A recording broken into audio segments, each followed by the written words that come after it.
Bem-vindos, ouvintes do Na Trilha do Coelho, a mais um episódio da série Antroposofia, que é uma novidade aqui no nosso canal. Estamos trazendo temas e pessoas que são especialistas nesses temas para nos ensinarem um pouco mais sobre essas, nesse caso específico, ciências espirituais, falar um pouco sobre as naturezas espirituais do ser humano e de tudo que nos permeia.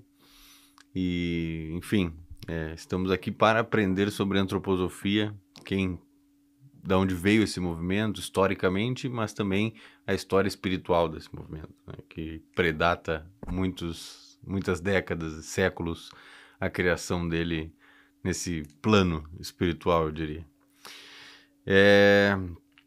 Temos aqui conosco Marcelo Galvão, o nosso convidado de honra para temas antroposóficos.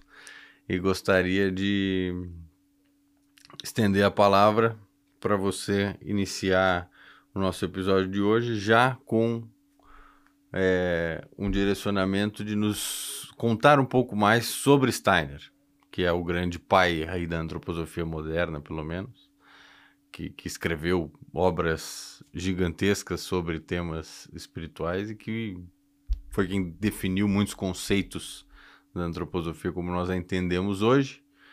Galvão, seja bem-vindo. Obrigado. Estamos abertos à sua fala. Muito obrigado mais uma vez. Só para pautar, o objetivo da gente falar de antroposofia e falar de Ayurveda, que é esse que precede a antroposofia, falar dos Vedas, é trazer para a gente uma base das ciências espirituais, para que a partir das ciências espirituais a gente possa depois analisar a conveniência ou não do uso de drogas ou medicamentos psicodélicos e se existe uma forma melhor, uma forma pior, uma que é recomendada, outra que não é recomendada. Então, o objetivo de compartilhar tudo isso é dar essa base de fundamentos, base conceitual, base de conhecimento, para que quando a gente possa falar mais adiante sobre essas questões de uso, que a gente já tem um vocabulário em comum, né, uma base em comum, para facilitar tudo isso, para que as coisas não fiquem jogadas no ar e a cada frase tenha que se abrir um parênteses enorme, né? Exato. Para explicar um monte de coisa que fundamenta cada frase. Até se me permite a explicação, a ideia de trazer esse debate começou com essa justificativa através da antroposofia, desse entendimento mais espiritual sobre o uso de substâncias psicodélicas, como que a antroposofia vê essas substâncias em primeiro lugar e entende os seus riscos e talvez benefícios, né? A forma de utilizar que às vezes... Esse é um segredo, né? Nós estamos guardando. A forma de utilizar é um segredo que nós estamos guardando, que vem da medicina antroposófica.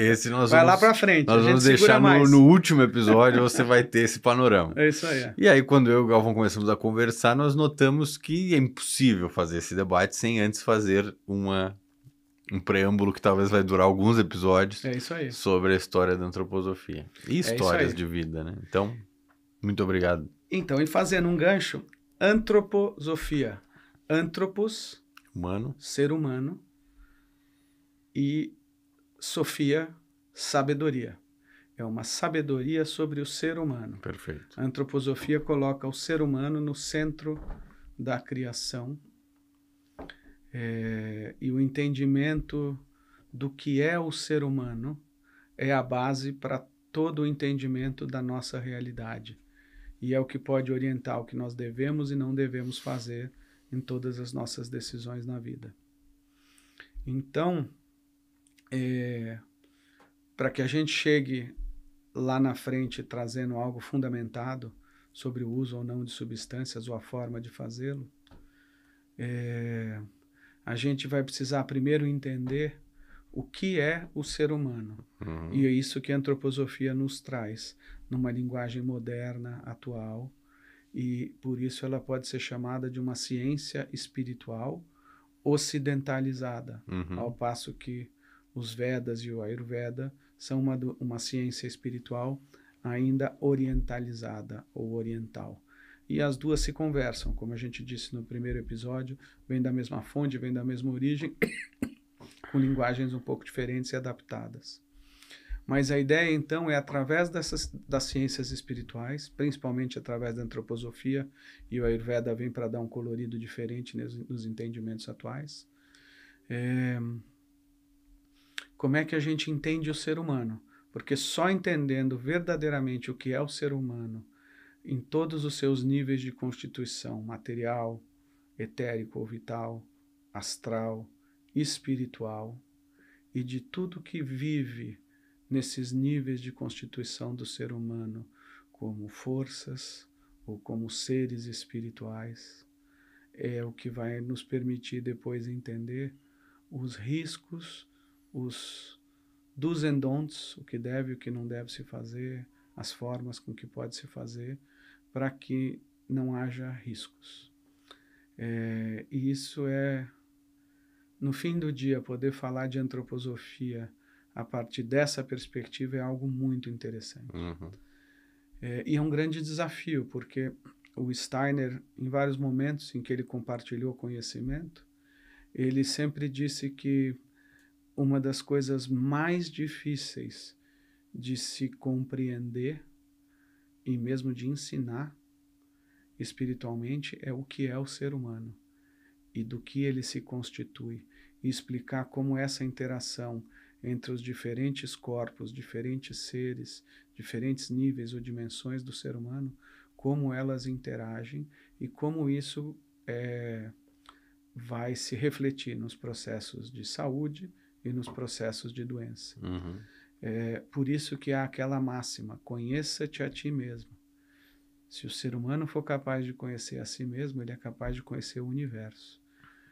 Porque o que é mais difícil é o que está mais próximo da gente, que somos nós mesmos, é a verdadeira referência que a gente tem. É difícil, na hora que a gente consegue isso, todo o resto é mais simples.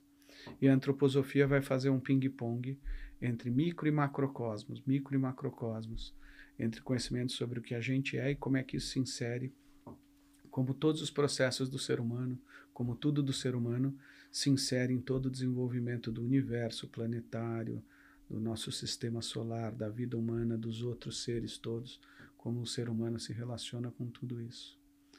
É uma jornada bem interessante que a gente tem aqui pela frente. Seguindo o seu pedido, eu acho que a gente pode falar um pouquinho do próprio Steiner. Tá? Falemos um pouco dele. Por trás de todo o desenvolvimento da humanidade, sempre houve a atuação de seres espirituais muito elevados, que recebem diferentes denominações em diferentes tradições. Então vamos pegar a primeira civilização do nosso período cultural mais antiga, com sabedoria, que era a Índia, a antiga Índia, entre 10 e 11 mil anos atrás. Na antiga Índia se falava dos Devatas. Então você tem Vishnu, você tem Shiva, você tem Brahma, você tem todas as formas de mãe divina e uma série de outras deidades védicas. Esses seres desse conhecimento espiritual oriental, não vou chamar de mitologia, porque não é. A mitologia é um resquício de verdades espirituais. Não é uma mitologia, é um conhecimento espiritual verdadeiro numa determinada linguagem. Ali não é um resquício de nada, tudo é trazido no nível da perfeição. A mitologia traz as coisas de forma imperfeita, assim como um sonho em relação à consciência de vigília é a verdade espiritual comparada a uma mitologia. A mitologia é um resquício de uma capacidade clarividente que foi registrada muito depois que ela já tinha terminado, como algo muito elevado. Então a mitologia traz imperfeições. O conhecimento védico é um conhecimento perfeito. Então esses seres, eles estão todos na categoria de arcanjos para cima. Nós temos anjos, arcanjos, arqueus. Depois nós temos os exousiai, que são também chamados na Bíblia de Elohim. Javé era um Elohim. Dinamis, Quiriótetes. Quiriótetes são os seres da sabedoria e que na Bíblia são chamados também de dominações. de domino, que é a palavra em latim para crios, que quer dizer Senhor. Então, eles são seres que têm esse poder do Senhor, o poder de Deus na sua sabedoria. Depois a gente tem tronos, nós temos os querubins e temos os serafins. E acima dessa hierarquia espiritual de 9 seres, nós temos a Trindade divina, com o Espírito Santo, com o próprio Cristo e Deus Pai. O Espírito Santo tem uma relação com todas as formas femininas, com Nossa Senhora, e o ser humano um dia, já entrando no conceito da antroposofia, será o ser da 10ª hierarquia.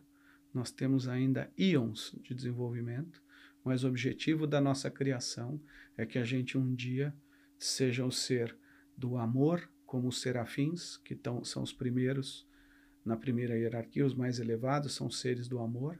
Então a gente vai ter o ranking de um serafim, manifestando um amor de uma maneira que a gente nem faz ideia do que é esse tipo de amor. Mas também com liberdade. E é isso que vai nos diferenciar dos serafins.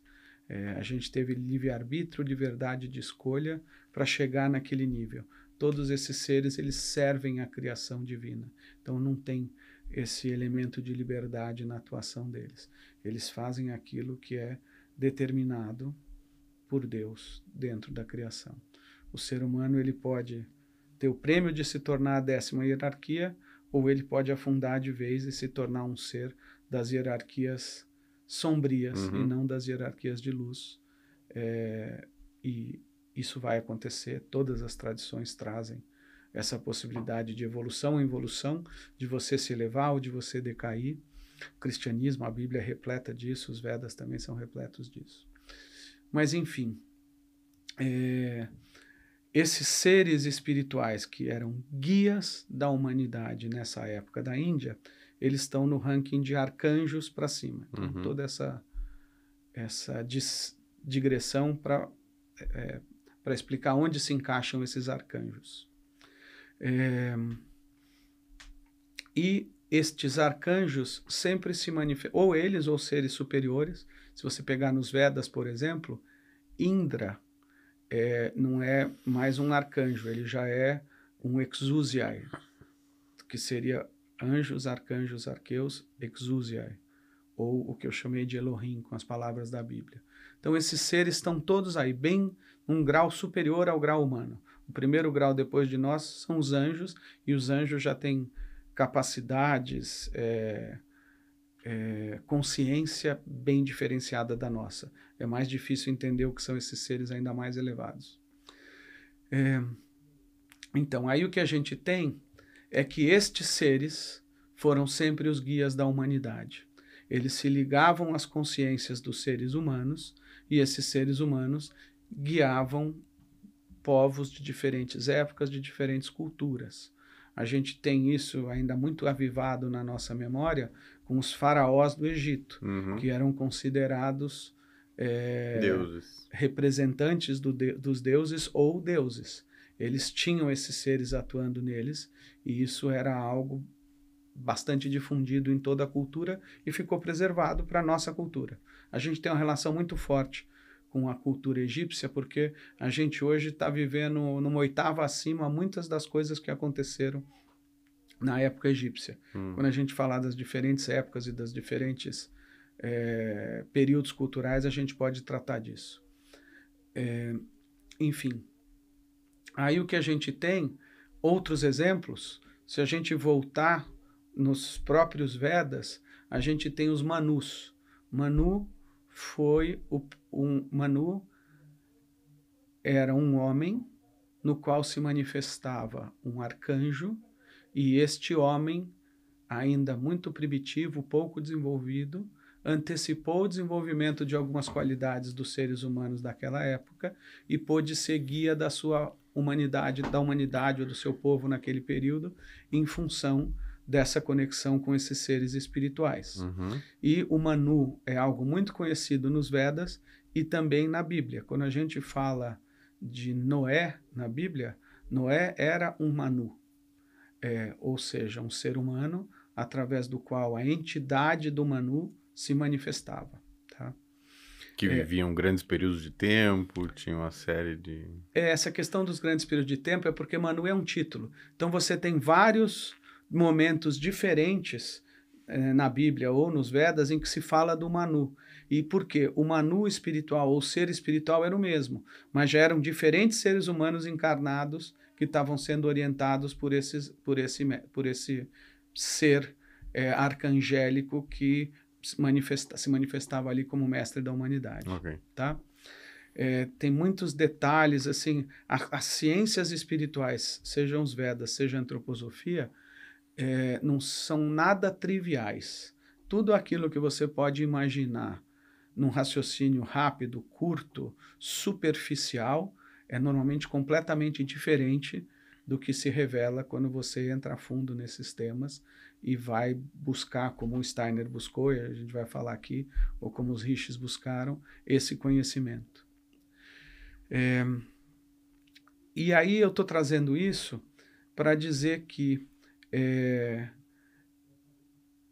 esta relação do homem com Deus é o que vai nos dar o quadro do homem com Deus através de guias espirituais, através desses seres, é o que vai nos dar o quadro do que é o próprio Steiner.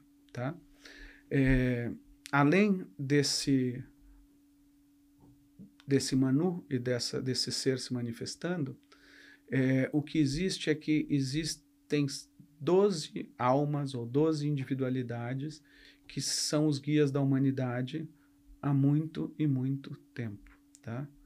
E esses 12 seres são chamados os 12 Bodhisattvas, que são os guias da humanidade. Eles são conectados a seres celestiais nas diferentes hierarquias, aos 12 signos do zodíaco. Os 12 apóstolos eram uma manifestação terrena nesse tipo de conexão entre seres mais elevados, desencarnados ou espirituais, e seres humanos encarnados.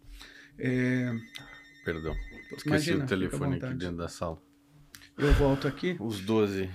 Dizendo que os 12 signos do zodíaco têm uma correlação também. Em cada signo do zodíaco existe a manifestação de um outro ranking desses seres espirituais, que são os querubins. Então esses querubins, que são os segundos da cadeia, serafins são seres do amor, querubins são seres da harmonia, tronos são seres da vontade. Esse é o que compõe a primeira hierarquia. E os serafins são os seres que criaram as galáxias. O amor desses seres, colocado em movimento na criação, é o que formou as galáxias. Quando você fala de sistemas planetários como o nosso, a partir do círculo do zodíaco para cá, o que a gente tem é a atuação dos querubins. São eles que criam uma malha protetora e eles isolam o nosso sistema solar de outras partes do universo. E é aqui que se desenvolve a evolução humana. Quando eu digo que para a antroposofia o homem é o centro da criação, é o centro da criação dentro dessa realidade, desse sistema solar. E o Steiner vai se ater a falar disso. Ele disse que não há nenhum ganho para o ser humano em ficar discutindo aquilo que acontece além dessa etapa da evolução, além desse pedaço aqui da criação, porque outros seres não são autorizados a participar da evolução terrena. Então a gente precisa aprender o que acontece aqui, considerar o que o homem faz dentro desses limites. Interessante essa visão. Muito interessante, muito interessante. O Steiner vai falar da criação da força da gravidade, por exemplo, e da matéria, como algo que é criado pelos tronos. Eles recebem o amor que vem dos serafins, os querubins recebem isso, vão transformar em harmonia. Todo o movimento em espiral das galáxias é uma força gerada pelos querubins, e aí eles transferem isso aos tronos, e os tronos vão fazer a partir da sua força de vontade que aquela matéria inicial e totalmente dispersa ela, através da força da gravidade, ela se condense e se solidifique até formar a matéria sólida, que é o que permite a nossa evolução hoje nesse meio, nesse planeta, que é um planeta material, e com as condições todas para a vida.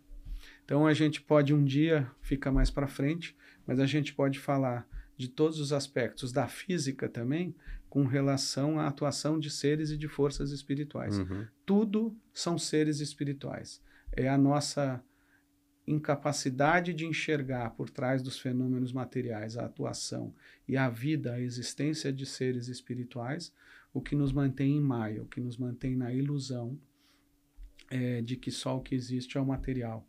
Nos mantém na ilusão, por exemplo, de causa e consequência. Uhum. Nos planos divinos não existe causa e consequência. A partir da unidade, existe um desdobramento sequencial de fatos, de eventos, de coisas que têm que acontecer. Nada é aleatório. Para a física atual, moderna, a gente está aqui porque de bilhões ou trilhões de possibilidades aconteceu uma explosão do Big Bang e aí aconteceram outras bilhões ou trilhões de coisas aleatórias que trouxeram essa perfeição para que a gente se desenvolvesse. Sim. Não existe nada aleatório do ponto de vista das ciências espirituais, existe intencionalidade. E existem intencionalidade divina, existem seres espirituais como administradores, organizadores e executores de tudo aquilo que intencionalmente foi criado por impulsos divinos. É uma perspectiva completamente diferente. E ficou interessante, né? A gente não ia falar disso, mas acho que cabe perfeitamente. Não, acho que coube bem porque quem nos deu a maioria desses primeiros escritos foi, de fato, Steiner. Ou estou errado? Para o mundo moderno, sim. Pro mundo isso moderno. Já veio dos Vedas, não. mas ele precisou adaptar. Eu entendo. Hoje a principal fonte é ele. Entendo que isso já existia na literatura védica há milênios, mas quem trouxe isso para o Ocidente foi Rudolf Steiner. Então... Com certeza. Ele que viveu entre 1861 e 1925. Então nós estamos completando 100 anos da morte de Steiner. 100 anos da morte do Steiner o ano que vem, exatamente. 100 anos é um ciclo importante, a gente falou disso na introdução, né? Ou as coisas recebem um novo impulso num ciclo de 100 anos, ou elas tendem a fenecer. Então é muito importante dar esse novo impulso ao trabalho dele, ao que foi a vida dele, a contribuição dele, para que algo novo se crie e possa dar vida nova ao que ele começou. Tudo isso para dizer, então, que existem 12 bodhisattvas que regem a evolução terrena. Eles atuam a partir de seres espirituais elevados, como intermediários entre deuses e os homens, ou entre Deus e os homens, para que a evolução ocorra. E dentro desse grupo de 12, existe um grupo de 7, que são o que o Steiner denomina de 7 mestres do cristianismo esotérico. O Steiner é um desses bodhisattvas, um dos 12, e dentre os 12 ele é também um dos 7, que é um dos 7 mestres do cristianismo esotérico.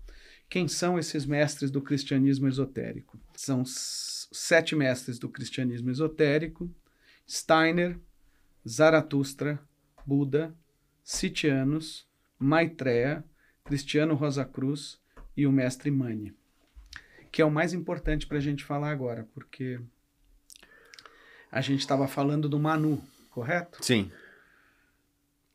Mani significa aquele que é discípulo do Manu.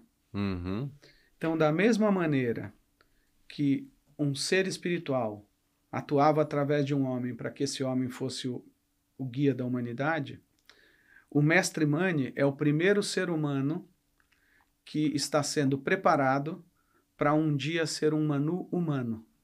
Através dele vai se manifestar ele mesmo nas suas dimensões mais elevadas. A gente tem um ser, uma parte da nossa constituição, que é o nosso Manas, que é equivalente à hierarquia dos anjos. A gente tem Budi, que é equivalente à hierarquia dos arcanjos. E a gente tem Atma, que é equivalente à hierarquia dos arqueus. Mani, em alguns milênios, ele se tornará um ser humano que irá manifestar já a sua dimensão de Budi. E por isso que ele será um Manu humano. Ele será um ser humano já do mesmo nível da hierarquia dos arcanjos, que são os seres que se manifestavam através dos antigos Manus. Então, Mani quer dizer discípulo de Manu, e ele já é preparado há muitos milênios, e será preparado ainda por alguns milênios para se tornar um Manu humano, e o nome Mani vem daí. Cada um desses mestres tem um papel diferente dentro da evolução humana.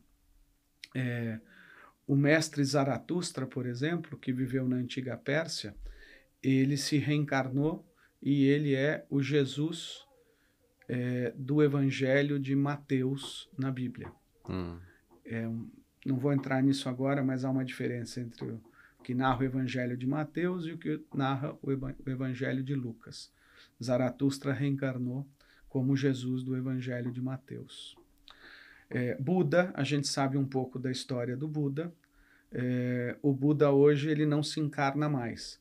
Ele saiu do nível de Bodhisattva e se ele elevou ao nível de Buda, que é semelhante a esse nível que eu falei do Mestre Mani, o nível dos arcanjos. E aí ele pode atuar, assim como os arcanjos atuavam através dos guias da humanidade, como no caso o Manu, o Buda hoje não precisa mais se encarnar. Ele pode atuar através da consciência dos seres humanos, guiando e fazendo com que os seres humanos evoluam sem necessidade de uma nova encarnação, porque a partir do nível dos arcanjos já se pode fazer isso. Um anjo guia uma única individualidade. Um arcanjo, ele guia povos inteiros. E um arqueu, ele guia a humanidade inteira em determinados períodos culturais. Então o Buda, ele atingiu esse ranking mais elevado e por isso ele pode, do mundo espiritual, atuar ajudando povos inteiros em determinados momentos. Mestre Sitianos, o Steiner fala muito pouco dele. Ele é o maior mistério aí, é o mais reservado de todos os mestres, mas eu vou te contar algo interessante do nosso mercado. O Steiner diz que nós temos hoje, essa referência a gente tem que ter, eu ia deixar para depois, mas é melhor falar. Nós estamos hoje vivendo o 5º período cultural pós-atlântico. Cada período cultural tem 2.160 anos. O primeiro foi o da antiga Índia, durou 2.160 anos. O segundo foi da antiga Pérsia, durou 2.160 anos. Na antiga Índia nós tínhamos os Manus.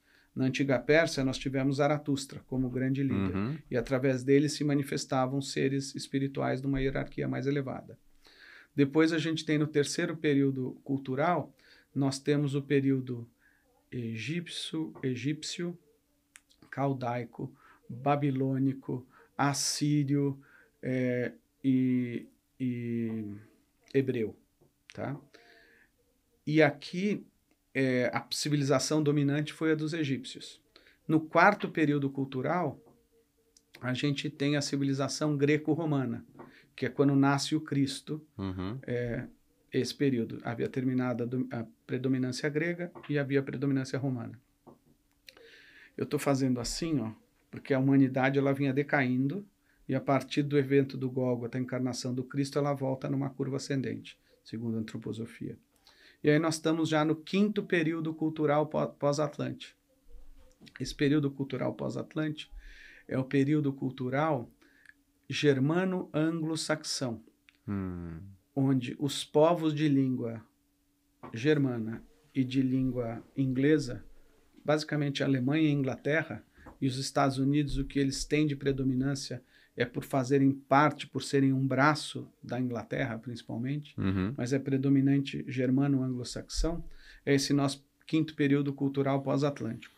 A gente vai ter um 6º período cultural que começa em 3.570, esse 6º período cultural é a época russa, por isso que você vê uma polaridade já tão grande entre Rússia e Estados Unidos. A visão espiritual da vida nos explica isso, quer dizer, algo que será o futuro e que hoje não tem predominância no presente, já se coloca para fazer uma grande frente àquele que é o grande dominador do momento presente.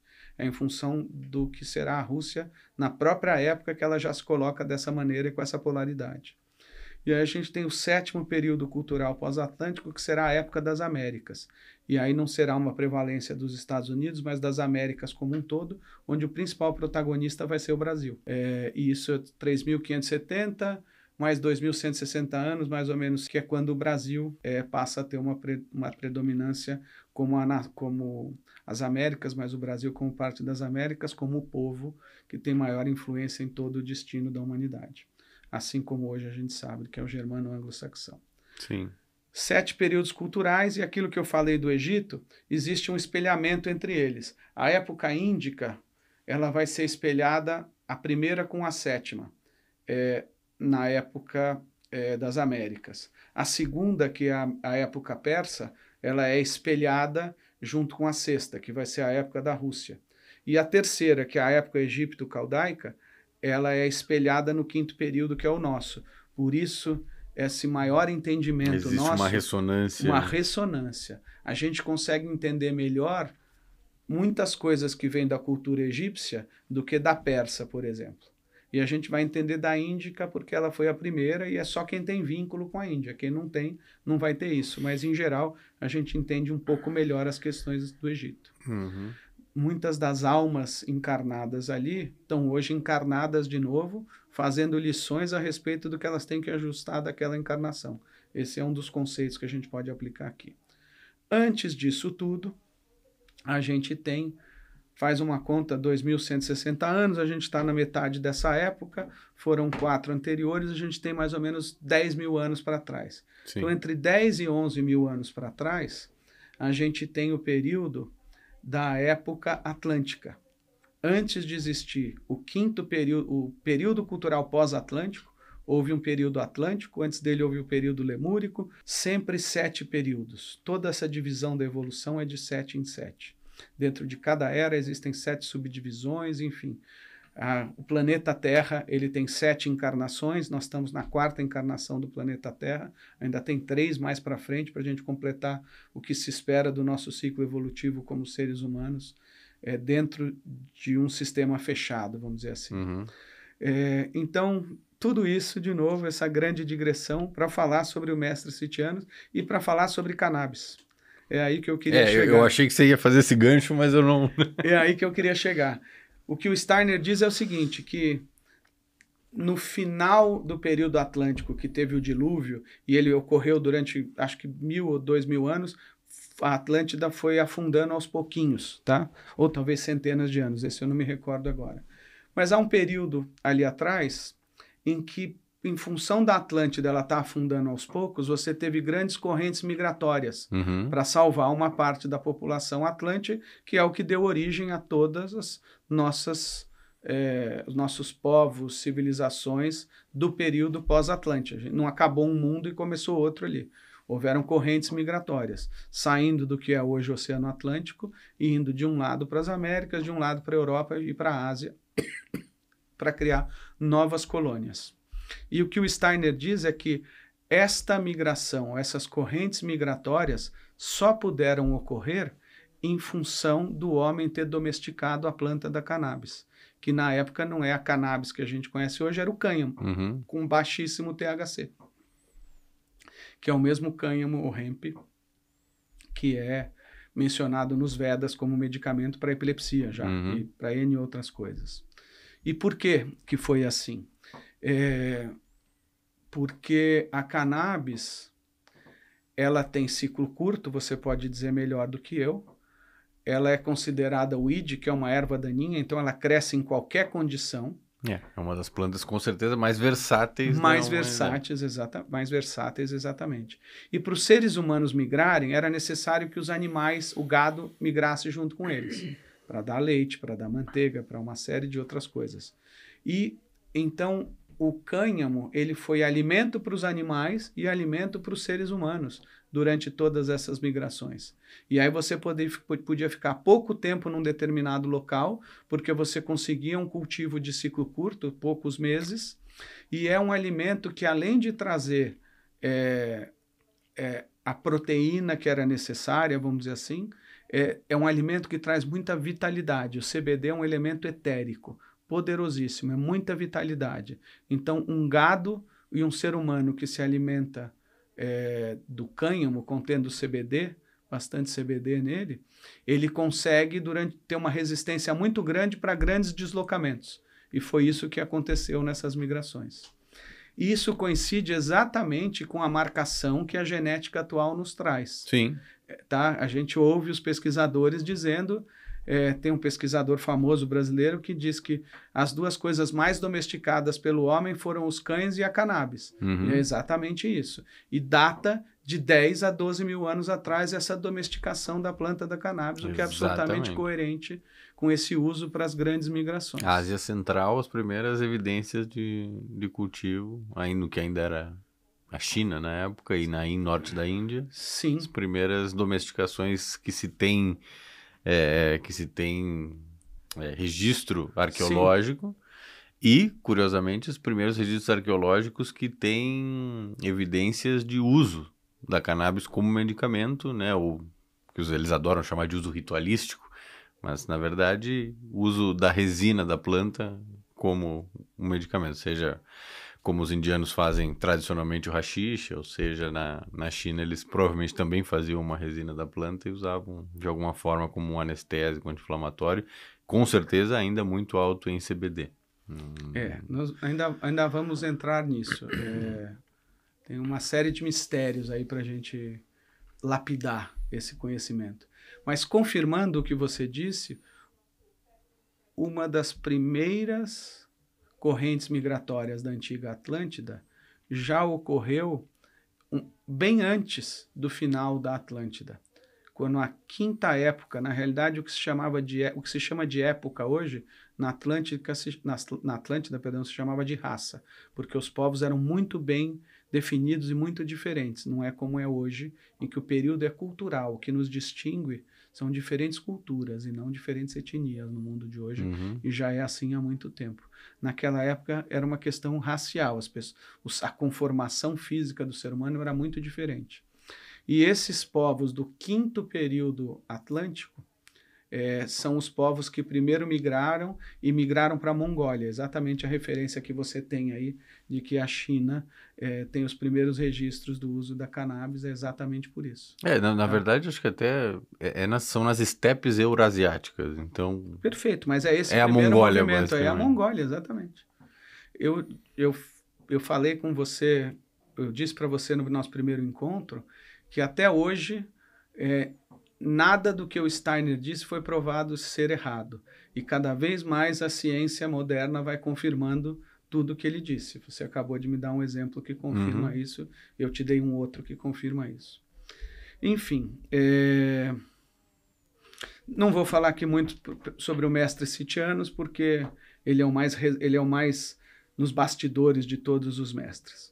Aí nós temos o Maitreya é chamado de Maitreya Buda, e ele, na Índia, nos povos hindus, se espera muito uma encarnação importante desse mestre do Maitreya Buda para trazer um reavivamento de todas as ciências espirituais e de todos os fenômenos sociais e espirituais dessa cultura oriental. Tá? Então existe essa expectativa a respeito do Maitreya. Nós vamos falar um pouquinho mais de Ocidente. Então a gente vai se focar no próprio Steiner, a gente vai se focar no Cristiano Rosa Cruz e vai se focar no Mestre Mani. Tá? Cristiano Rosa Cruz. Cristiano Rosa Cruz, ele foi, na sua primeira encarnação, Caim. Caim matou Abel. E tudo isso que aparece na Bíblia como polaridade revela aspectos espirituais. Abel era de uma corrente ligada a esses seres espirituais, arcanjos que eram e são guias da humanidade. Caim já representa o homem em direção a Deus. Ele não tem esse vínculo com o mundo espiritual, ele tem um vínculo com a terra. E ele vai desenvolver o seu trabalho, a sua evolução na terra, indo em direção a Deus. Esses outros seres representam Deus vindo em direção ao homem. Cristiano Rosa Cruz se reencarna depois como eu vou dizer que é um persa, mas eu posso corrigir isso depois. Mas ele se chamava Hiram Habif e ele foi o arquiteto do Templo de Salomão. Salomão era a reencarnação de Abel e ele representava a corrente dos reis e dos sacerdotes. E os reis e sacerdotes não sabiam lidar com a terra, não sabiam lidar com as ciências ligadas à terra, ligadas ao mundo material. Não sabiam, portanto, lidar com a arquitetura, com a engenharia e com a construção. Então, Salomão sabia que era necessário se construir o templo e ele precisou trazer Hiram Habif para construir o templo, para ser o arquiteto do templo. Tudo isso que eu relato está num ciclo de palestras do Steiner que chama-se A Lenda do Templo. Tá? É um dos escritos do Steiner mais esotéricos e mais ocultistas que ele escreveu. A Lenda do Templo, porque ele vai falar de todos os mistérios, vai juntar diferentes épocas, diferentes mestres e fazer diferentes relações entre eles. A Lenda do Templo. Depois, Cristiano Rosa Cruz vai se reencarnar como Lázaro, o Lázaro da Bíblia. E Lázaro, ele é a mesma entidade que depois a Bíblia vai denominar de São João Evangelista. E é a mesma, não é uma entidade, é a mesma individualidade da passagem do jovem rico. Então, Lázaro, o jovem rico e São João Batista são a mesma individualidade. E cada um dos episódios em que ele é mencionado tem um aspecto que relata muito sobre o desenvolvimento dessa personalidade. Salomão vai se reencarnar, já que eu estou falando dos dois, e você vai entender por quê. Salomão vai se reencarnar como Maria Madalena. E aí o que você tem é um fenômeno espiritual do papel das almas gêmeas na evolução da humanidade. Toda a evolução da humanidade, ela é feita antecipadamente pelas almas gêmeas. As almas gêmeas têm o seu karma acelerado e elas vão viver antecipadamente o que toda a humanidade vai viver em momentos futuros. Daí que vem o termo iniciação. Uma iniciação é uma forma de você acelerar o seu karma, de você acelerar a sua evolução. E os iniciados são aqueles que representam antecipadamente capacidades que a humanidade ainda vai desenvolver no momento futuro. E isso é possível por causa desse sistema fechado de almas gêmeas. O que representa nas constelações as almas gêmeas é um sistema de Mizar e Alcor. Eles são duas estrelas, e essas duas estrelas elas têm uma órbita que é completamente dependente da órbita da outra. Nada mais influencia na órbita delas. As almas gêmeas são assim. O karma de uma e de outra só é influenciado um pela outra. E aí você consegue, dentro de um sistema fechado e mais rapidamente, equacionar questões kármicas e que são evolutivas, que só vão se verificar para as outras pessoas com relações com um número muito maior de pessoas. E aí você precisa de mais tempo, diferentes períodos culturais, outras experiências para que a evolução ocorra. Nas almas gêmeas tudo é condensado. E aí eu queria primeiro trazer essa questão das almas gêmeas para voltar um pouco. Caim matou Abel. Salomão mandou matar Hiram Habif. O karma entre eles se esgotou ali. Se você mata alguém, essa pessoa vai te matar numa outra vida. É uma regra simples. E ali esse karma se esgotou. Só que aí fica sem fim, né? Se vai com um, com o outro, criando ações ruins. E aí o que você tem? Na terceira encarnação conjunta deles, um como Lázaro, jovem rico e São João Batista, e Maria Madalena do outro lado, ambos só conseguem zerar as suas diferenças, só conseguem zerar a sua polaridade kármica quando eles passam a não refletir o karma da sua própria individualidade, a sua própria personalidade, mas quando o Cristo se manifesta em cada um deles, e enquanto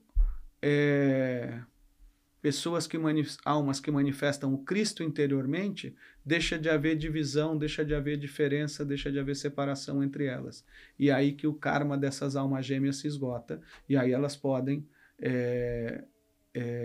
colaborar muito mais para o desenvolvimento da humanidade. Faz sentido? Faz. E pela história fez bastante sentido, né? Pelas personalidades que foram mencionadas, né? Então, aí o Steiner ele não vai mais falar de Maria Madalena, porque se ele falasse de Maria Madalena, as pessoas só iam falar disso. Tem toda uma aura ao redor da Maria Madalena. Mas ele continua falando do Cristiano Rosa Cruz. O Cristiano Rosa Cruz, depois, ele vai... Aí, depois da encarnação como São João Evangelista, ele já vai encarnar como Cristiano... Você falou Lázaro... Lázaro, o jovem rico e São João Evangelista são a mesma pessoa. Tá. O que acontece? O jovem rico aparece primeiro, e aí Cristo fala se ele quer segui-lo. E aí ele fala, quero, e pede que ele se livre de todas as suas posses. Ele não consegue fazer isso imediatamente. Depois ele entra para a senda dos discípulos mais próximos do Cristo, e ele passa pelo evento em que ele, entre aspas, morreu como Lázaro. O que o Steiner explica é que Lázaro nunca morreu. Ele passou por uma experiência de uma iniciação espiritual que durante aproximadamente 3 dias o corpo físico dele ficou parado ali na cama onde ele estava e o corpo etérico, o corpo astral e o eu ficaram passando por experiências de acesso à realidade espiritual. O que o clarividente faz sem sair do seu corpo físico, nessas iniciações do passado, era feito através do seu corpo etérico, sair junto com a sua alma e seu espírito e ter acesso a conteúdos espirituais. O corpo etérico, normalmente, ele não se solta do corpo físico. E uma iniciação é uma condição especial em que o corpo etérico sai com a sua alma e com o seu espírito. E por que isso permite acessar conhecimento? A nossa memória não está no nosso corpo físico. A ciência, para simplificar, diz que a memória está em todas as células, e talvez no nível físico esteja mesmo, mas é só a pontinha do iceberg, porque ela não consegue localizar em nada do nosso aparato do sistema nervoso onde é que é o risco, onde está o disco rígido, onde são armazenadas as informações de memória. Então, a ciência ainda vai chegar à conclusão, como a ciência espiritual traz, que toda a memória fica no corpo etérico, que é esse corpo vital, esse corpo de vida. Enquanto você está dormindo e o seu corpo físico e o corpo etérico estão na cama, você não tem memória do que aconteceu enquanto você dormia. Os sonhos são um pequeno resquício de um finalzinho que ficou desordenado minimamente para te trazer um pouquinho de informação se ela for necessária. E dependendo da sua qualidade vibracional e de consciência, ela é totalmente inútil, ela pode ter alguma validade. E aí, nessa iniciação, como o corpo etérico vai junto, tudo aquilo que é experienciado pela alma e pelo espírito é registrado como memória. E aí, quando o ser humano volta, ele ainda vai acessar através do seu corpo físico essa memória de algo espiritual que está registrada no corpo etérico. Assim como ele busca também no seu corpo etérico toda a memória daquilo que ele experiencia em vigília no corpo físico. Então é isso que permitiu essa iniciação no caso aí de Lázaro. Quando ele volta, ele recebe um título e por isso que ele passa a ser chamado de João. João era um nome dos iniciados à época, e João é um título que significa aquele que tem a visão mais elevada, como a visão da águia. Isso significa que, nesses 3 dias de iniciação, Lázaro, que se torna João, é um título, ele acessa as verdades mais elevadas que um ser humano poderia acessar naquela época. E é por isso que é o próprio São João Evangelista que é o autor do Apocalipse. O Apocalipse vai tratar de toda a evolução terrena até as próximas encarnações do planeta Terra. Se você conseguir entender tudo o que ele fala, e o Steiner tem obras em que ele explica exatamente o que o São João fala no Apocalipse, e explica como isso se encaixa dentro do conhecimento das ciências espirituais e da antroposofia, como ele trouxe hoje, isso só foi possível ser trazido e registrado por São João nessa forma simbólica em função dessa iniciação. Tá? Muito bem. Então, São João, uma entidade muito especial, era o discípulo que Jesus amava. Ele tem a clarividência mais elevada, fez a iniciação mais elevada à sua época. E aí, essa mesma entidade, ela tem uma ou duas encarnações, não de representação histórica, o Steiner vai falar delas, e depois ele se encarna de novo como Cristiano Rosa Cruz. E depois ele vai se encarnar também como Saint Germain, o Saint Germain físico e não o mestre da Fraternidade Branca, que isso é outra história, a gente ainda vai falar disso. Esse Saint Germain também é uma reencarnação do Cristiano Rosa Cruz. No caso, o Saint Germain histórico, que a gente conhece.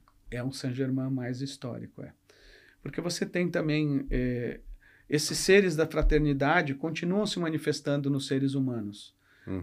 E por isso que ele recebeu esse nome, porque ele manifestava muito a energia desse ser espiritual, desse ser celestial, que se manifesta como um ser da fraternidade branca através da personalidade dele, como eu vinha trazendo antes.